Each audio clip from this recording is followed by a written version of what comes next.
my biggest question is like, why is it a debate? Why are we not merging them?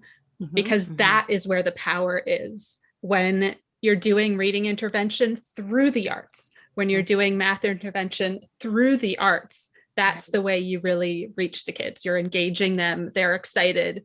You're digging into what they need to learn on a deeper level. And I mean, I think in a nutshell, that's the power of art. School is in. But are you really ready to learn? Open your eyes to a new day in education with the Awakening Educator, a program specifically designed to explore a new, mindful way of educating our youth. Learn about social-emotional learning, new modalities of teaching, and the most relevant topics in education with your hosts, Susan Andrian and Megan Sweet.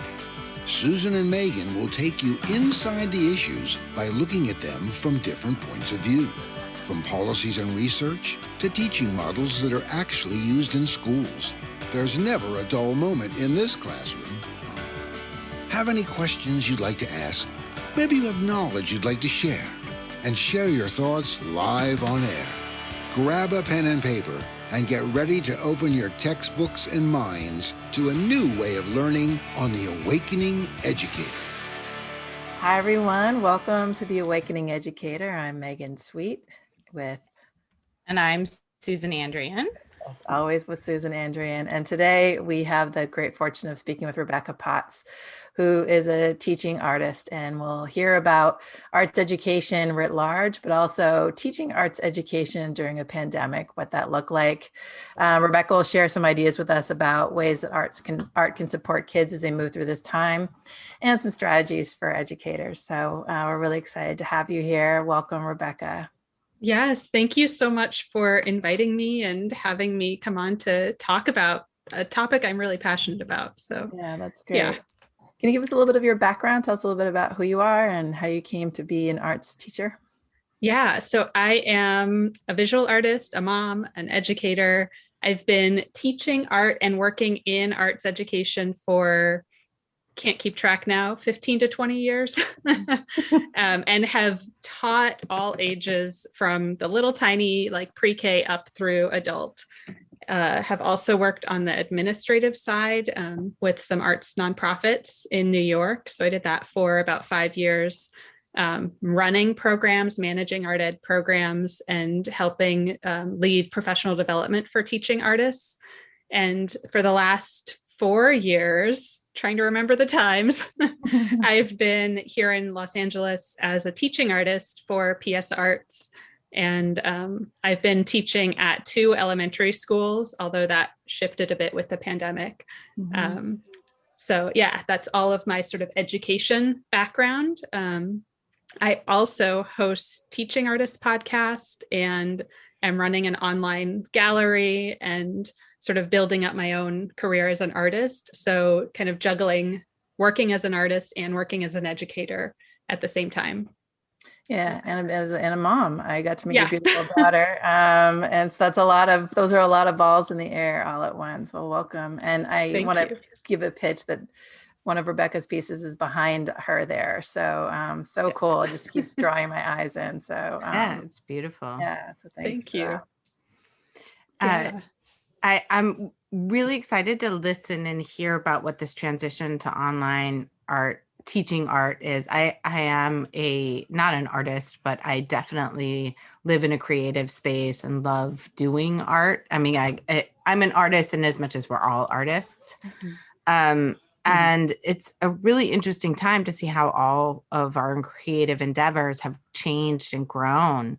And although there's been all these constraints, it's also created this opportunity to really rethink what's possible. And so I'm excited to hear about pieces of that. And you mentioned this online gallery, and I have a lot of friends who are professional artists, and watching the galleries move to this online space and how much more access folks have, because it's a big commitment on a weeknight to go out and go to a gallery and walk around, but it's not as much of a commitment to log on and be like, I really want to support and share. So just as you were talking, these were some of the things that were coming to mind for me.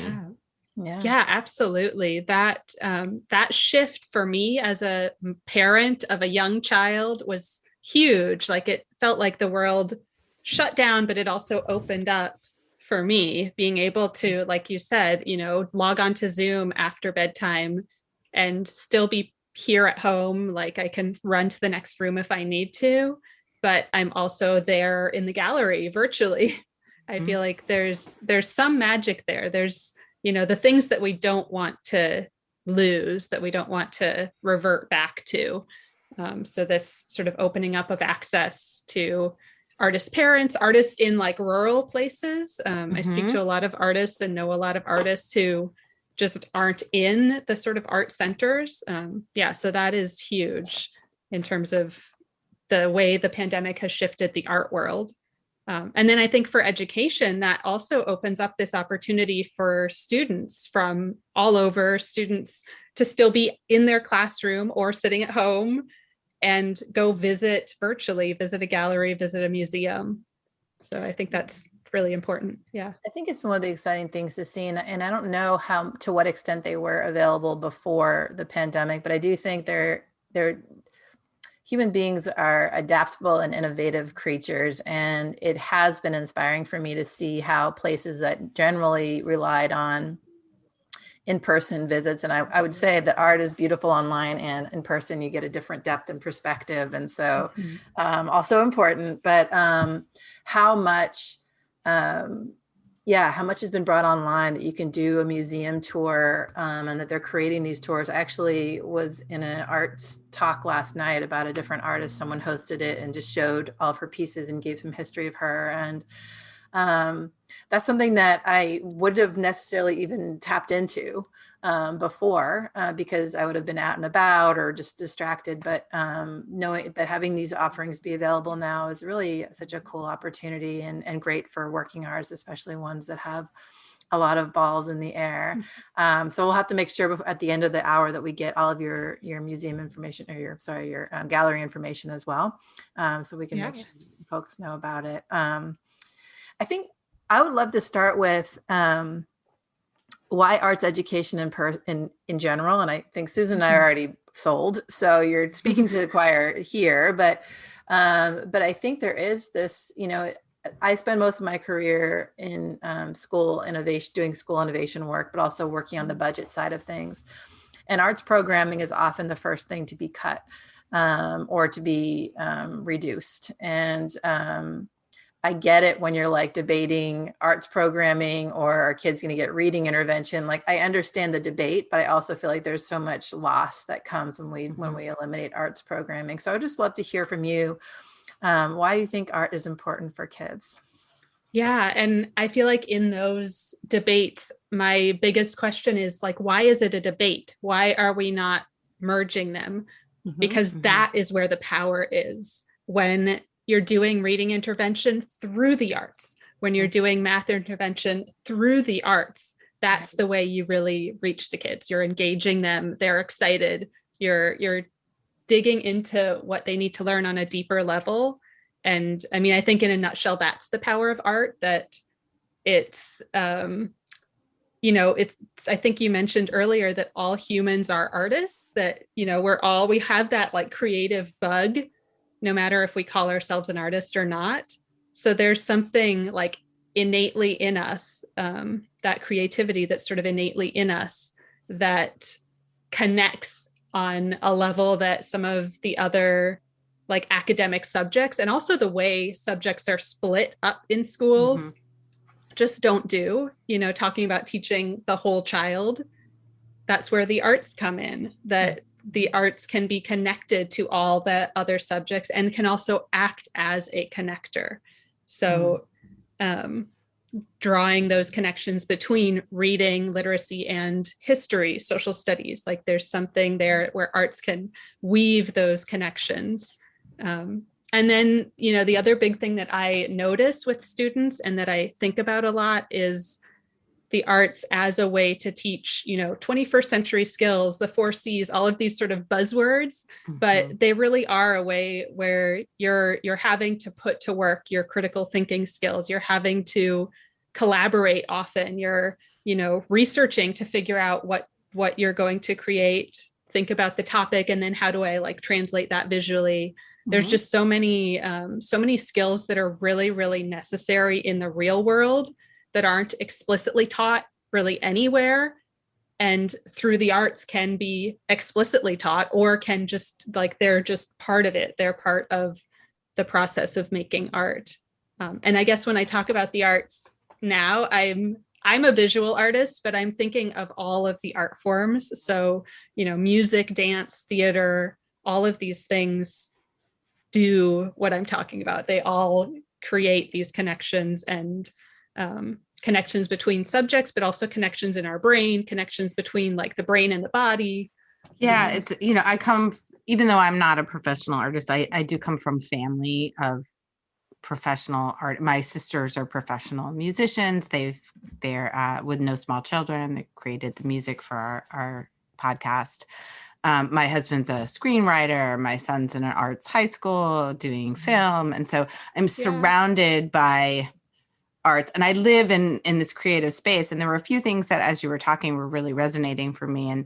And something that Megan said that really struck me is there's a book that I'm reading called Nurturing Resilience. And there was a metaphor and this is a book about trauma and trauma healing, around when we're having to make choices of like eating tonight or fixing the roof. If we do it for one day, it's okay. But if we continue to do this, eventually we're not going to have a roof over our head. And I kind of feel that way with art. Like if we continue to cut it back, we kind of lose that spark. And you can hear it when you're talking, that there's this spark as you get excited, as you can feel the energy around it. And I'm wondering, in these systems that we're always having these debates, how do you show up in the debates to really make sure that art stays central, and that you're able to push this knowledge forward, that it shouldn't be this or that, we have to integrate it, and how can we do that in a standards aligned way?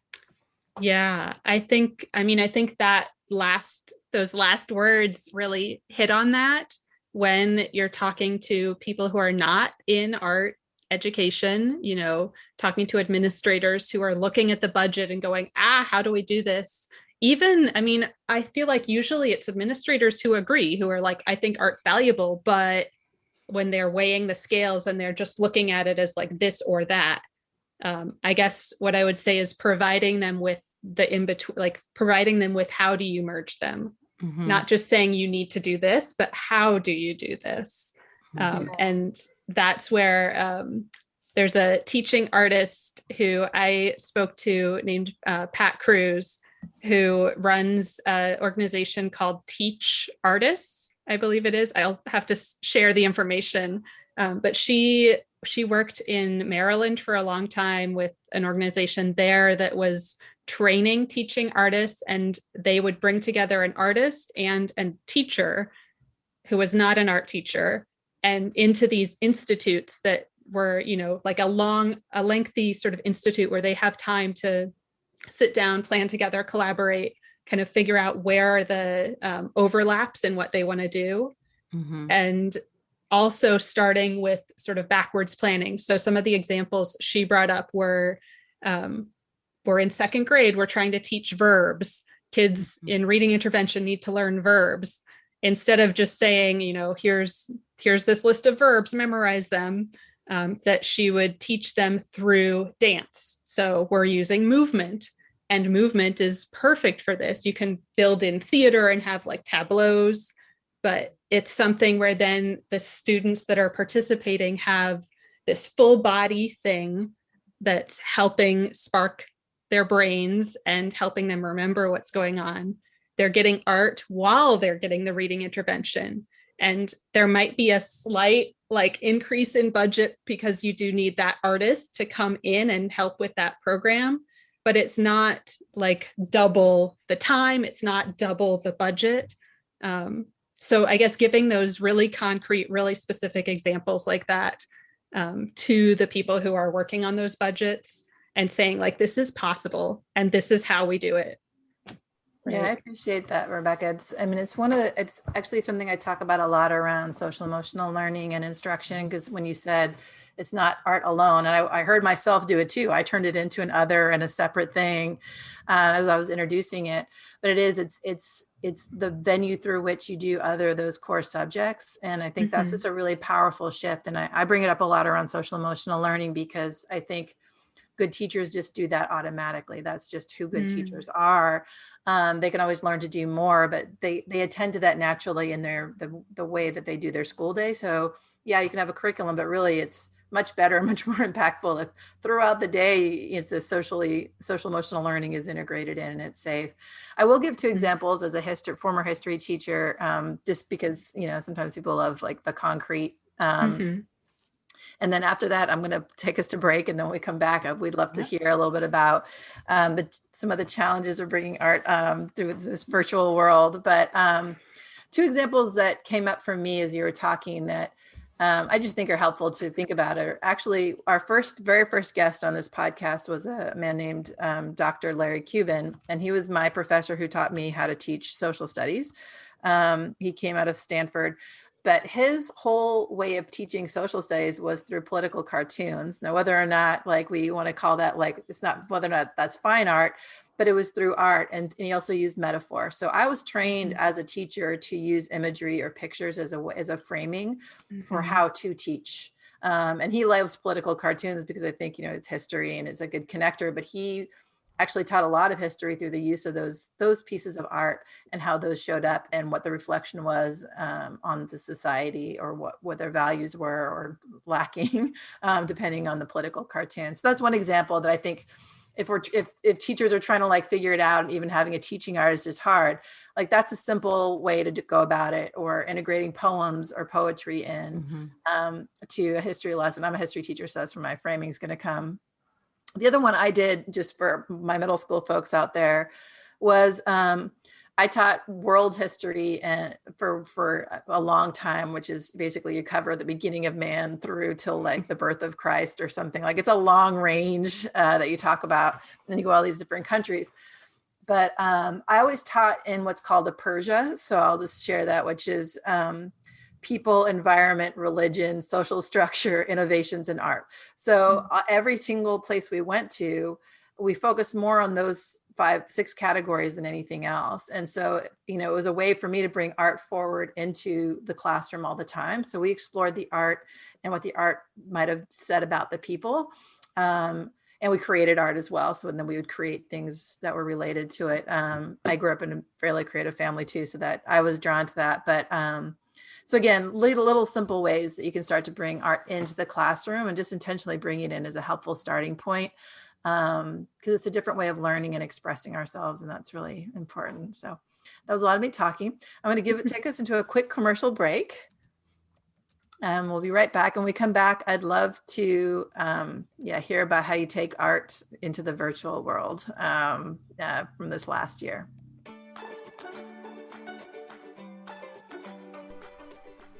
Hey listeners, are you enjoying this show? And do you want to hear more? Then please subscribe to our show on your favorite streaming platform. Like this show and tell others about us. We are available on CastBox, Deezer, Podcast Addict, Podchaser, Google Podcasts, iHeartRadio, Spotify, Spreaker, and Apple Podcasts. So please connect with us there. You also can watch shows live being recorded on our Facebook site, The Awakening Educator. You can connect with us via Instagram or Twitter at The Awakening Educator. And you can also subscribe to our newsletter. We've been busy recording a ton of terrific shows that will be rolling out over the rest of this year. So we would love to be able to have you be a regular member of our community. Thank you so much and have a great, great day.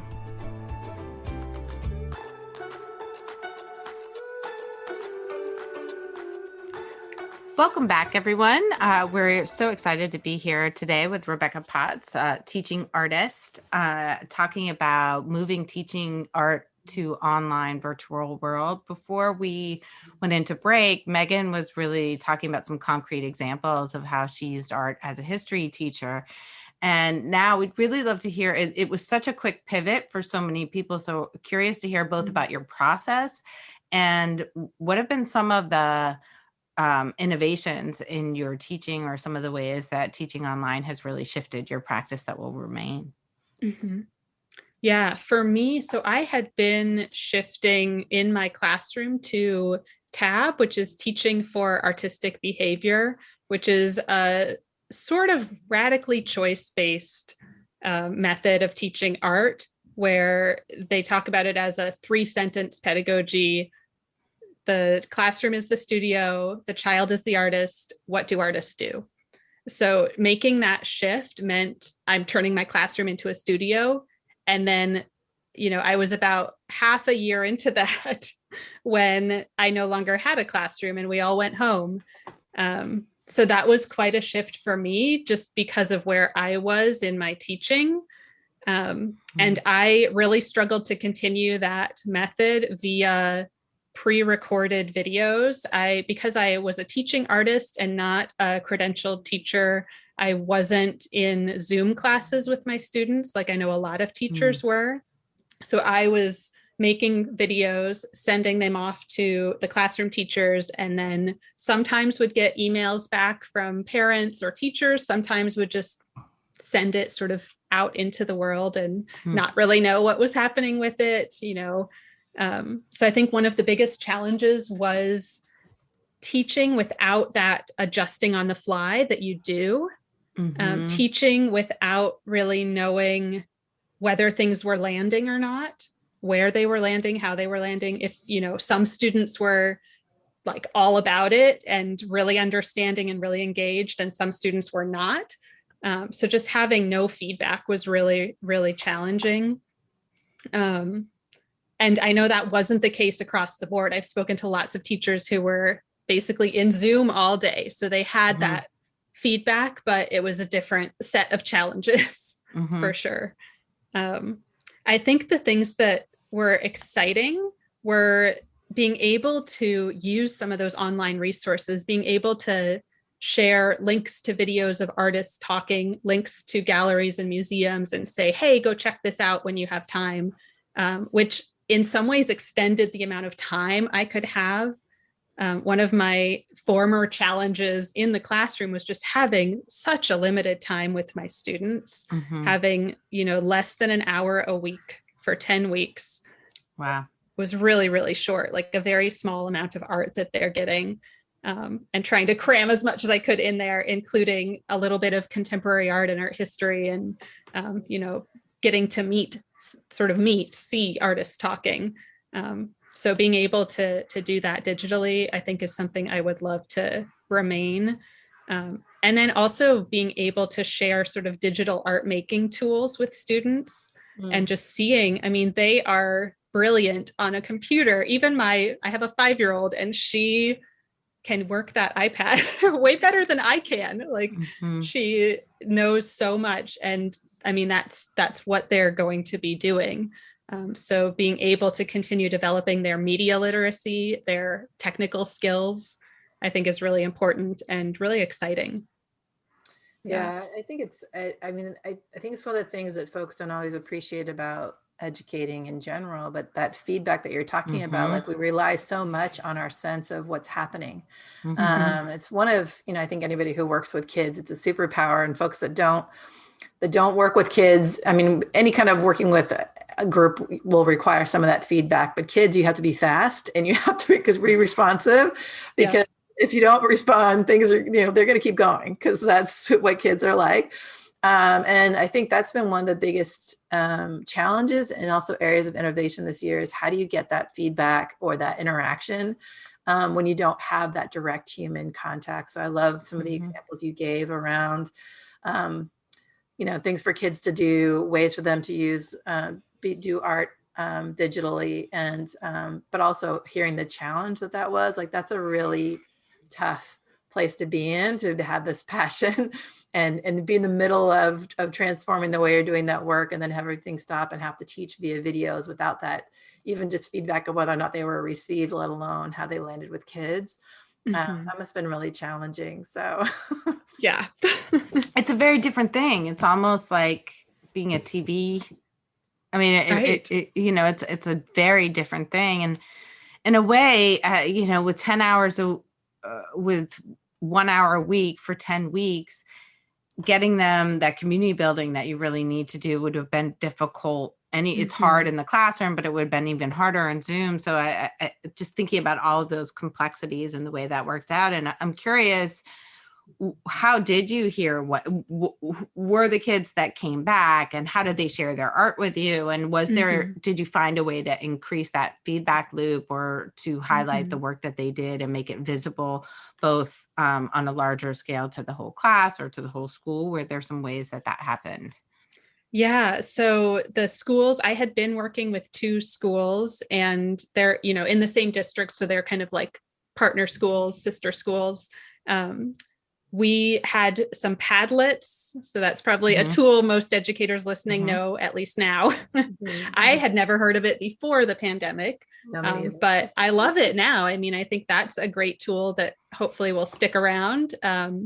I also used Flipgrid for a sort of final exhibit, which I loved because it touched more on the way I had been teaching, which was students creating their own artworks and sort of individually going around and helping them plan out what that would be and how that would work. And then individually hearing, what did you make? Like, tell me about it, sort of oral artist statements. So Flipgrid is, this video, so they can upload a picture or a video of themselves talking about like holding up their work and being like, this is what I made.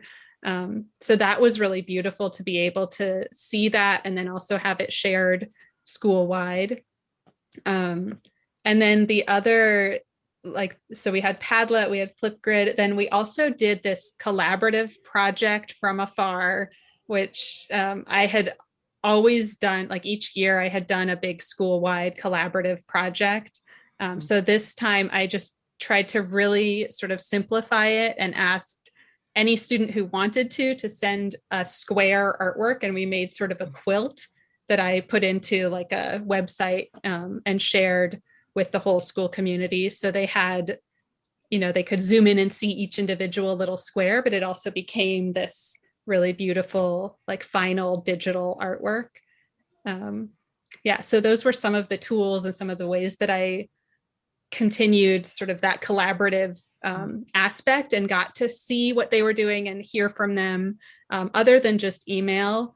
I did have a lot of students and even families emailing and saying like siblings worked on this together, or like mom jumped in and like also did it, which was also just a magical thing about sending videos into their homes, that sometimes the whole family was getting involved. So that's exciting. And I hope stuff like that can continue. It's an interesting point. I mean, I love so many of the examples, but it's an interesting point that you're as the educator not getting the feedback loop, but there were some places that you were putting it out there and it was actually richer or deeper than it ever could have been in the classroom, but you're still missing that feedback until the end when you get all this great feedback at the end. But the whole time you're like, well, I'm putting it out there. I wonder what's going on. Totally. Yeah. So just kind of crossing my fingers, like, I think I scaffolded this and like, I think it made sense. My 5-year-old seemed to like it. Like she was my little guinea pig. I love that example of parents and siblings getting in on the act. And I do think that's one of the cool things that this last year has brought us, is this way that we're connected with families and with each other's kind of worlds in a different way. And sometimes that's really hard for students. So I'll say that for some of us, it's really great. And for others, like, home isn't a happy place, isn't a safe place. So I don't want to say that it hasn't been an impact on some families, or some kids don't want to share home. I mean, I think about my childhood home, and I would not have wanted a video or of anyone in that home growing up. But I think there is this opportunity for you to get insights and to connect with families in a different way, and for families to be involved, which I think is really cool. I'm wondering, now that we're kind of coming back out of it, so at least that's what we're thinking right now. I'm still a little bit leery that we're all the way out of the woods, but we seem to be at least making shows that we're emerging.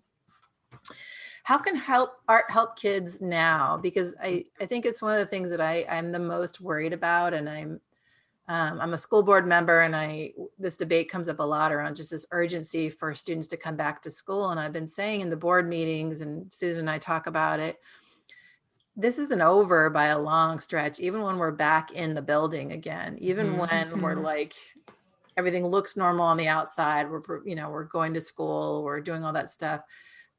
Being in a quarantine for more than a year, and having the kind of loss of life and the kind of experience that we've all had is going to have reverberations for students for years to come, and possibly lifetime shifting kind of behavior. I'm wondering for you, how can art support kids around that? Or do you have thoughts about that? Yeah, absolutely. I mean, I feel like there's several different layers in what we're dealing with, but also in the ways that the arts can support our emotions and our response and healing trauma. I mean, I think the arts do have a really powerful place there. I know for me, it's been really helpful just to have an outlet like that. And for me, it also goes in between. So two main ways that I'm thinking the arts contribute to sort of social emotional well-being are, one, as an outlet, of course, like it's expressing your feelings and being really free to do that in whatever format like feels comfortable to you. So does that mean you're like drawing a really representational image that's sort of come out of your head, a memory? Or does that mean you're like expressing with colors? Does that mean you're moving your body a certain way? There's so many options there within the arts. Does that come out in sound even? So that's sort of one side I see is expression and sort of getting some of these things that we're feeling out, which can be really cathartic. Also a way to share what we're feeling, especially things that we can't put into words, that are too hard to put into words. It's a way to share those things.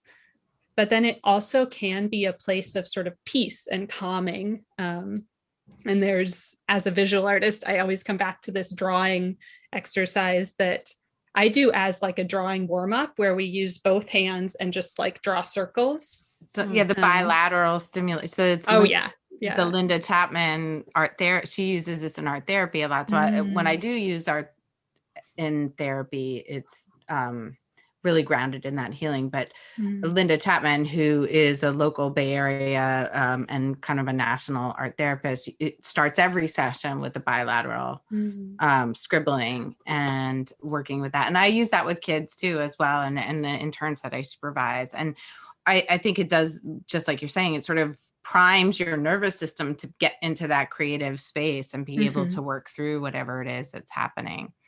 Yeah. And when I do that, I try to pair it with like a breathing exercise. So we're kind of like breathe in like joy, breathe in peace, breathe in calm, breathe out like anything negative, put it into the paper, like keep going in circles. It's a way to warm up your body, kind of get ready. Like your hands are now used to drawing, but it also has that, like you said, the mind body connection, and the bilateral where you're like stimulating opening up part of your brain. So I think that sort of you're on mute, Megan. Of course I am. I was saying, Susan studies brain science stuff, but I'm on mute at least once a day. So thank you. Now we get to have it recorded for posterity that I cannot get myself off of Zoom. Mute purgatory always. So we're all having it. Anyone who lives this COVID life is at least once a day. You're on mute. It's going to be the saying of the century. I was saying that Susan does studies like the brain science. So she's so when you guys talk like that, I just go off into my happy place somewhere else anyway. You hit mute. I hit mute and my brain hits mute. And I geek out a little bit. I love it. I mean, I think it's great. I can't. I'm not wired that way to be able to speak like that, but I think it's exciting. And especially, so I'm hearing like there's a way of getting it out and just kind of naming what our experiences were. And expressing them in that way. I mean, Susan actually gave me like a art therapy kind of book around like with journal prompts and drawing. And there's something just so cathartic about actually having your hands be busy. So maybe the connection point that I can make back when I was a teacher, which it's increasingly becoming a million years ago. But I used to do knitting with my kids and not all of them, but it was like a lunchtime thing. I don't even know how it came about. Another time it was like origami. So I've had these moments where I'd just be with the kids and our hands would be busy doing something. And the kinds of conversations that would come out from my students in those moments were really profound. So I always trusted that the kids that wanted to spend that extra time with me, there was a reason. I didn't always know what it was, and that they didn't always share it. But if they want to spend time with the teacher during lunch, there's probably something that is there. So I would just kind of hang out. We would just talk and connect. And as we would be doing the knitting or doing origami, then I would get these little pieces of the kids' stories in life. You know, one girl who seemed to have everything on the surface, you would assume was doing great and was fine. You know, definitely disclosed some really hard things that were happening in her home. Another kid was getting bullied a lot because she had an identity that was really different from most of the other classmates or people in the school. And so I do think that art has this way of loosening up all sorts of things and taking some of our guards down, which I think is really exciting. We're a time for another break. I'm the break lady today. So when we come back, you're doing great with the breaks, Megan. I know. Thank you. I'm learning. When we come back, it would be great to hear from you some ideas you might have for teachers that they can bring forward, and also to hear a little bit more about your art process, because I'd love to hear what you do too. So we'll be back in just a moment.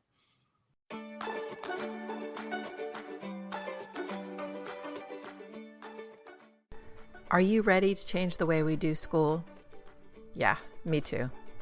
This is Megan Sweet from the Awakening Educator, and I've designed programming that empowers educators to reimagine how they approach their work. The pandemic has laid bare what most of us already knew. Our schools are under-resourced. Our system is set up to fail our most vulnerable students. Our educators are burned out and overwhelmed, and we all deserve better. With almost 30 years in education and 15 dedicated to leading school reform, I have been there and I get it. I've sat in the same seats that many of you have. I've been a classroom teacher and a school administrator. I've led district, county, and statewide reforms. I've coached dozens of teachers, principals, and executive leaders, and I've partnered with students, parents, and community activists. I have the scars from a lifetime of scrapping out in education, but also the lived experience that change is possible. After facing the prospect of quitting education myself, I began a journey to understand how I could stay in the profession I love, but do it in a way that was sustainable. Here's what I now know. It begins with self-care. Prioritizing ourselves can feel counterintuitive for educators, but when we give without attending to our own needs, eventually we run out of resources and burnout ensues. But when we stop fighting the system and instead look inward for the answers we seek, we live more empowered lives and are better able to create the educational settings where our students will thrive. Here's what I also know. We already have the answers inside of us, we just sometimes need help getting them out. And that's where I come in. I love supporting educators to find their inner voice and match all those school smarts with their innate instincts about what works best for students.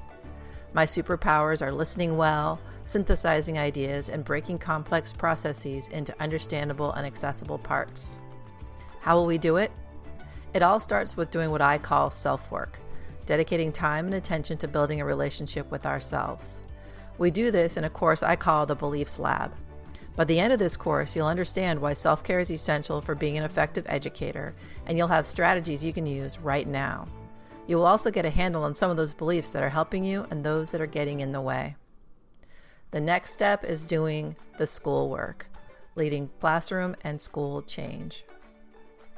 In the course I call The Cycle, you will learn a process for realizing goals for yourself and for your educational context simultaneously. You will also have deeper insights and strategies for putting your plans into action. Want more support as you engage in this self-work and schoolwork? I've got you covered. My personalized coaching and consulting services are designed to meet you in your school right where you are and support you to clarify your vision for the future. Want to know even more about what I do? My book is a great place to start. An Educator's Guide for Using Your Three Eyes details the self-work and schoolwork that I described above and talks about concrete ways that you can start to feel better right now. If you want to learn more about how to work with me in the courses I just described, please come to my website, www.your3eyes.com. That's YOUR3EYES.com. I can't wait to support you to realize a better future for yourself and for your school community.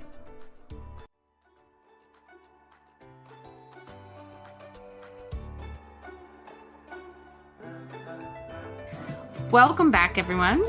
We are here with Rebecca Potts talking about teaching art and art education online. Before we went on break, we were really kind of diving into, my area of geeking out around how to have art as a healing and trauma-informed practice and some of the ways in which it really helps us work through the complications in life. But we want to shift now to really hear about how do you, what are some of the practical things that you do as an art educator? What is your practice as an artist? And I'd like to hear a little bit about like the practical aspect of how do kids get their materials and in this distance learning environment, and what are some of the ways you get those materials to kids and then keep them well stocked to be able to do the art activities? Yeah, I can speak to my experience, and then because I run Teaching Artists podcast, I can talk about what I've heard lots of other art teachers and teaching artists have been doing.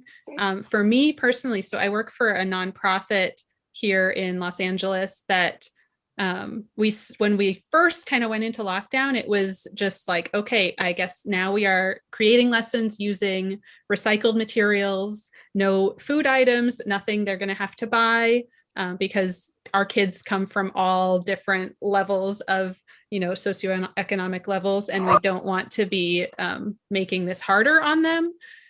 So lots of like just pencil and paper, lots of what can you do with cardboard. And then giving sort of optional, like if you happen to have crayons, if you happen to have markers, here's some things you could add to this. If you maybe even have paint, like here's what you could do. But not, I had all these ideas of like, well, they could paint with food coloring or coffee, or they could make things with like pasta, all of those food items where, I myself was having trouble getting some of the food items at the grocery store. And, that was not an extra burden we wanted to put on our children and the students that we were working with. So really, really, really limiting the materials at first. And then as we kind of like realized this was not going to be just a few weeks, a few months, this was going to last for a little while. We pulled together our sort of mini art kits that were fairly pared down just because of budgets. The budgets, as I think Megan mentioned before, art is usually the first thing that is cut. And this was the case with COVID as well. When schools started cutting and even funders started cutting and reassigning their budgets, lots of them moved away from the arts. Which was really, frustrating to see, not merging the arts with other things, but simply saying, nope, no more arts. We need to focus here on like direct COVID relief, which, I can't fault that either. That was absolutely necessary. But I saw so many opportunities for bringing the arts in to help with things there. But so we started putting together these kits that were really sort of basic kits with watercolors, oil pastels, sort of nicer drawing pencils, some nicer drawing paper, thicker paper than just copy paper, but still pretty basic kits. And those were, I believe, mailed in bulk to schools, and then students could pick up from their school. And that's how as a parent, I've had to go monthly to pick up kits for my daughter, of like, she's going to need these things for this month. I know around the country, it's varied quite a lot. Some people didn't have much time of distance learning. Some people went back to hybrid pretty quickly. But that idea of the sort of the mini art kit seem to be pretty common, and having students come into the school and pick that up, basically picking up like a Ziploc bag full of a few little basic art supplies. Yeah. You know, my son is learning saxophone via distance learning, which he's struggling with. But I mean, it's kind of another form of art, but it's just been, I was so curious to find out. And again, it's a lot of innovation from his teacher and from teachers. And so again, teachers across the country figuring out how to continue with arts education. And so he goes to music class and they play together via Zoom, which sounds like a cacophony for the most part. And then he's given an assignment and he needs to record himself. And then he sends that video to his teacher, and his teacher watches the videos of them. And that's how he's learning saxophone. And he picked up his instrument from school too. I've heard of similar things around art. I mean, around like dance, where kids are watching their teachers doing dance, and they're doing dance. You can do yoga and all sorts of things remotely now. And so, so it's really interesting to hear how art is being integrated in and using those packets too. I think that's, that's really refreshing. But yeah, you can send art home with kids as well. And it's a few consumables, but so worth it for what's needed for kids. And again, I don't think sending art materials home has ever wasted money or effort. Right. Yeah, that's really cool. Yeah, I wished we could have sent more. Like I wanted to keep doing things with clay, because that tactile thing is so important and so helpful. But that was not included in the kits. That's, and so many materials that it was hard to like lose that classroom and lose all of those materials that I was able to share with students before. But still being able to innovate and still having a little bit sent out. And then I do think it also helps students become more creative with what they have around them. I've seen so many teachers doing this sort of laundry challenge. So using their laundry to create artworks that would then just be ephemeral. You're like making it out of the fabrics and choosing the colors and arranging it to create an image. Or doing that with, things you find in nature or just other things around your house, all kinds of ways to create something without having to buy anything. I love that laundry idea. Like, I think just everybody's got dirty laundry. Right. Or clean. Some people have clean laundry. Who are these people? I have both. Right. But it's just that using what you have at your access and sparking that creative, and moving around and causing you to look around. There's like a grounding part of that as well of like, what is in my space and how do I engage with the space? And I imagine that skill is something that the young people, I think they're calling them Zoomers now. This group is Zoomers, will take with them through their life to be able to be a little more innovative with the materials that they have. Yeah. Yeah. And I saw a connection to nature as well. I mean, I'm in a city, but I did ask students at one point to go out and, take a walk with, depending on their age, like take a walk with someone who's an adult who's safe to go on a walk with and, make sure you're wearing your mask because we're in a city.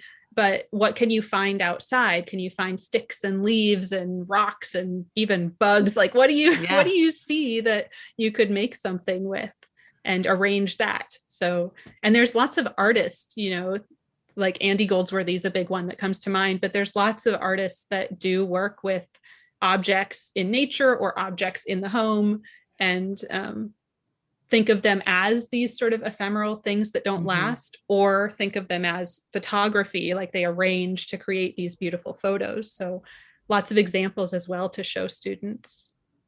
That's so cool. And I'm sorry, I keep having my dogs for some reason decided to join the Zoom meeting today as well. So I apologize to you and to everyone who's hearing brief moments of dogs barking.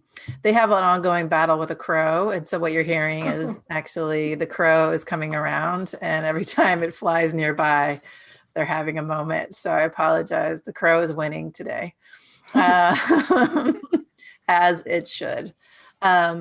Maybe for these last few minutes, it'd be great to hear a little bit more about your art, the art that you do yourself, because you teach, but it'd also be wonderful to hear a little bit about the art that you create and what your process is for that.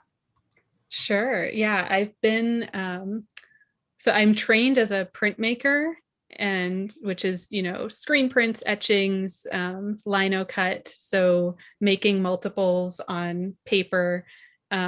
But for the last few years, I have actually been working with Play-Doh and polymer clay, which I took sort of a hiatus. I had a break when I became a mother because that was hard. And I was just totally consumed by being a mom, and then got back. I also took time away from teaching. So got back to teaching, got back to art making. And the way I came back to art making was with my daughter. So mixing Play-Doh colors with her. And then I've kind of added in polymer clay as well, because I can get more details there. But because my background is two-dimensional, like I never really did sculpture, I've been making what I'm calling clay paintings. So I use the clay almost like a paint. I kind of mix my colors like I would mix paint in the clay, and I sort of spread them on with polymer clay. I'll spread it on like a glass. So it's almost like reverse painting on glass. And then I bake that, and that becomes the image. What you see behind me is actually a collage painting. So that's not done with clay, that's with paper and canvas. But it's a similar process where I'm kind of breaking up the shapes of objects and sort of creating these blocks of color to make an image. So in terms of process, I feel like it's a little bit complicated, and it's hard for me to explain exactly without like 3D painting, the visual. Almost. Yeah, a little bit like 3D painting. But I also love that those materials, Play-Doh and polymer clay, have all of this embedded meaning. Like I'm trying to talk about women's work, quote unquote, women's work, this sort of feminist idea, bringing forward motherhood and childhood, these sort of invisible, hidden things that, often mothers are not in the photos because they're behind the photos. So bringing mothers into the picture, all these like sort of inner worlds of children that are ignored so often, trying to bring that forward. And then this idea of like memory and nostalgia gets tied up in there. And those materials even have like a scent that connects to memory and nostalgia. So I've been really loving working with them as these like tactile materials and using them sort of as paint, but that the material themselves also have all of these meanings behind them and within them. Oh, that sounds incredible. How can people find you then? Because I'd love for people to be able to know how to find your gallery first, or like to see some of these beautiful pieces of artwork. Where do they go? Yeah, so my own art website is just my name, so RebeccaPotts.com. And I have started finally adding my married name on there, but so Rebecca Potts Aguirre, but the website is still just RebeccaPotts.com. And then the gallery that I run is more curation. So it doesn't have my own work, but that is Play plus Inspire Gallery. And that's playinspiregallery.com. And then my podcast also is teachingartistpodcast.com. Oh, great. Yeah. This was such a pleasure to speak with you today, Rebecca. And I'm always sold on art, but I think it's just really exciting to hear the ways that you're bringing it forward and the implications for students. So that's really wonderful. Thank you. Yeah, thank you. It's been really inspiring to hear your responses. And also, I feel like, Susan, I need to talk with you more about the brain. Hear more. Yes. I would love to. And I can recommend some ways some books that you can read that will connect it to how art is used in therapy.